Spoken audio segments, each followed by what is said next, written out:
The following program is rated TV MAL. It contains strong language and is intended only for mature audiences.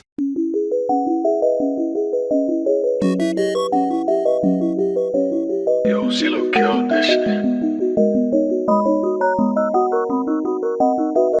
Yo, welcome to a new episode of Switchin Lanes. This your boy Black Airmo, and I'm here with Snoobie92. Yeah, going on, Snoopy, bro. Man, chillin', bro. Out here in Atlanta, ain't it? Yes, sir. Yeah, you going out here in these parts? Man, I had to tiptoe back, bro. I had to come get right with the cameraman, man. Oh yeah, that's right. That's right. I appreciate that for sure. Yes, For sir. sure. Shit, what you got planned to finish out the year and going to the new year and shit like that, man? Man, really straighten out the business side of my music, straighten out the business side, and then all 2024 we rolling non-stop. We dropping music, dropping visuals. Hey, yeah, bro. Cause you be having the hits, man. To pray for me, to do it for the TikTok, shit been going viral, bro. I'm excited to see what's next. You feel me? Yes, sir. Shit, tell these folks a little about yourself. People who don't know who you is, where you from, all that type of shit. Yeah, I'm Snoobie92. Look, I'm from a small country town. Not the city, but the countryside of Kentwood, Louisiana, man. Hey, man, it's If you ever heard of Kentwood Spring Water, then that's where you can find me at, for across the riverside. But I've been doing music for like, I wrote my first song at 10, but music always been a part of my life. Like, That was my next question. I was gonna say, what made you get into music? How long you been doing it? Do you sing? Do you rap? And sing? Like, what exactly are you? Are you a rapper? Are you an artist? man, Or it ain't no genre to put you in, you just Snoopy. I say I'm just Snoopy, and the music started from like, my mama was a choir director. So church, that singing came from church. They had me singing ever since I was like 4 or 5. When I first came out, and when I first put in my mind that I wanted to be a rapper, I could sing, but I ain't want to sing. I wanted to rap, so I was just focused on rapping. And everybody in the hood was like, man, look, I'm saying, what made you start singing though?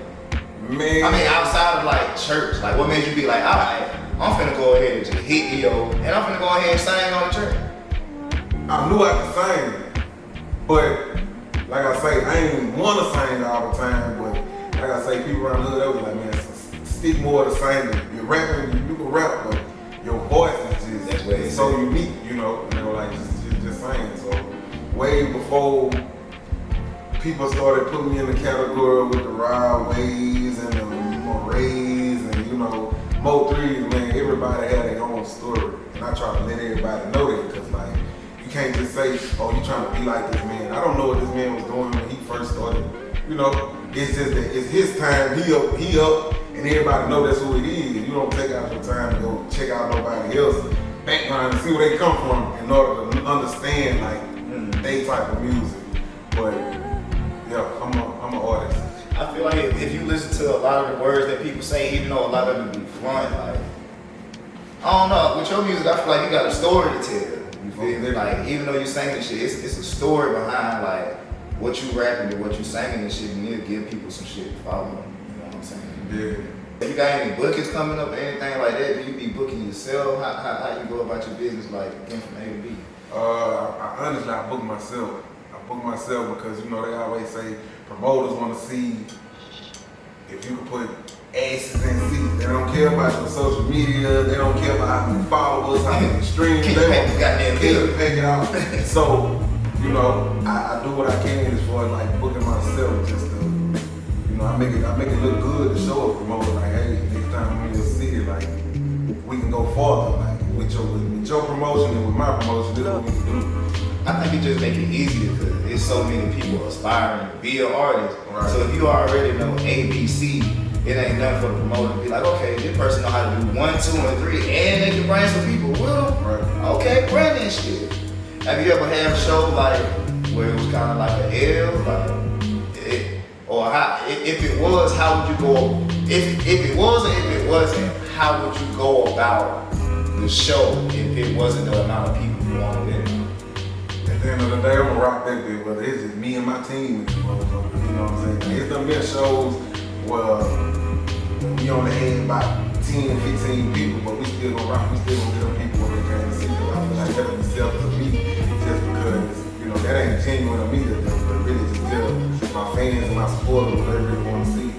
Because it was a slow night, man. You know many people came. I'm gonna rock it out regardless. Have you ever had a night where it was just like a few people in there and you had to rock it up? Yeah, I booked myself in Jacksonville, Florida. I had did something. We had something called a Whole Lot of Love Showcase, and I wouldn't even say that it wasn't over. It wasn't over 100 people, but it had like about 35 people.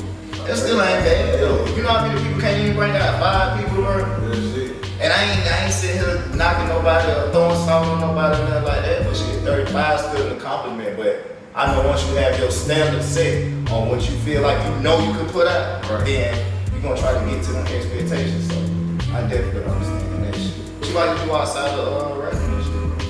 Man, I'm lame. Not you lame. If you just 100% into your career, that's cool. I'm a homebody though. I'm a homebody. I don't do the clubs. I feel like I did that in my younger days. You hear a lot of people say that, like they did all that in the younger days, like you young, you early 20s and stuff like that. So me, I really just, if I ain't doing music, if I ain't working, I'm just really just laid back. I feel With you my on dog. that. I feel you on that. Cause the club scene ain't even the same like it used to be.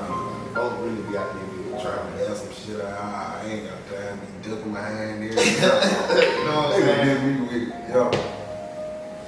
I feel like shit, if I ain't really making no bread, I ain't really trying to, not even just the club, I ain't even really too much trying to go nowhere. Not that I'm trying to be a part of people and nothing like that, or kill the vibe and shit, but man, shit gotta make sense before you really gotta step out and do some shit like that. I done tried to go to the clubs and I just feel like I'm out of place nowadays. Like I'm just there. Like I don't drink, you know, so I feel like I'm just like a soaked on.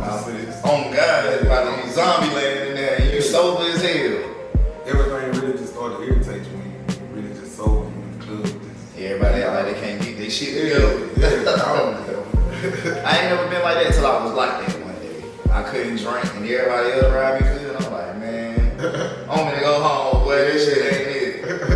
Has there been any labels trying to reach out to you since you've been on your music journey? When I did do it for the TikTok and then social media hot, I had like 3 labels reach out, but they really wasn't on no trying to sign me because I wasn't trying to get signed. Honestly, I wanted to do the independent route, and I'm like, I do a distribution deal. But the first thing I tell you, we don't do distribution deals, but you're on our radar and we watch it. I just feel like labels just want to take what you got, milk you out of it, and then leave you high and dry. And milk you for whatever song that's really just popping on social media. And then they on to the next. So as far as like labels, I really wasn't looking for them. You know, they just kept telling me the same thing. They wasn't really speaking on no money or nothing. Right. Do you feel like TikTok actually help artists gain clout and shit in their careers? Like, do you feel like it help artists take off in their career? I do. I feel like it helped them, but in a sense, it's good and bad because at the end of the day, you can be one of them artists who just it's like you get a high off of having TikTok attention. TikTok is like a microwave. When you hot, you're hot. When this shit slow down and get cold, ain't nobody trying to hear what you got going on really. And it's just because it's new people every day. You're gonna pick up a couple of fans, a couple of supporters, a couple of people who will go stream your music. But at the end of the day, if you just living off the high of just, I'm on TikTok and I was supposed to blow overnight and stuff like that, you ain't gonna make it. It's deeper than TikTok.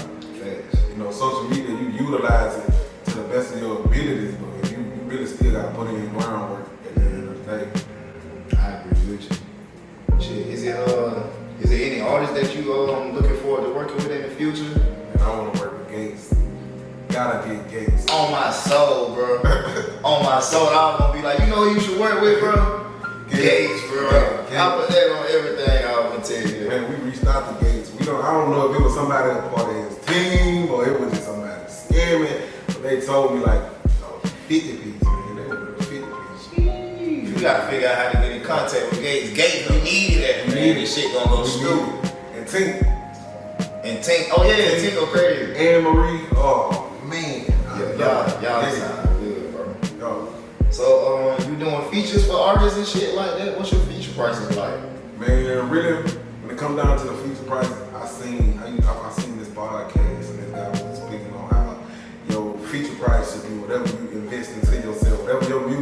you out, your payout as far as like what you get from your distributor, what you make money on your monthly drop. And they were like, whatever you invest, that's what your feature price should be. So I'm like, that's a good way to look at it though. Yeah. You know what I'm saying? Because it's all, your feature price is really judging on how much work you putting in. Right. For real. Right. And I just tell them like, anybody want a feature, when they hear my feature prices, they you know, they say RIP to all the conversation once you tell somebody your price. You know, conversation dead. Like, I don't know if you think I give out freeches. I call them freeches. I do not do freeches. There's no freeches. This is a no freeches zone because at the end of the day, you gotta respect me as an artist, respect my price. You ain't gonna go on Walmart and just say, that's right. Hey man, how much these chips is? $10. You either gonna buy them chips or you gonna get the fuck out of them folks' face. Fuck out them people's face. So I done had a lot of people reach out for a feature. Man, we need to do something. We need to collab. I'm like, all right, bet.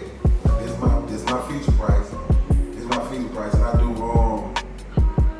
right now it's $500 for the hook, $750 for the verse, and if you want the hook and the verse, it's $1,000.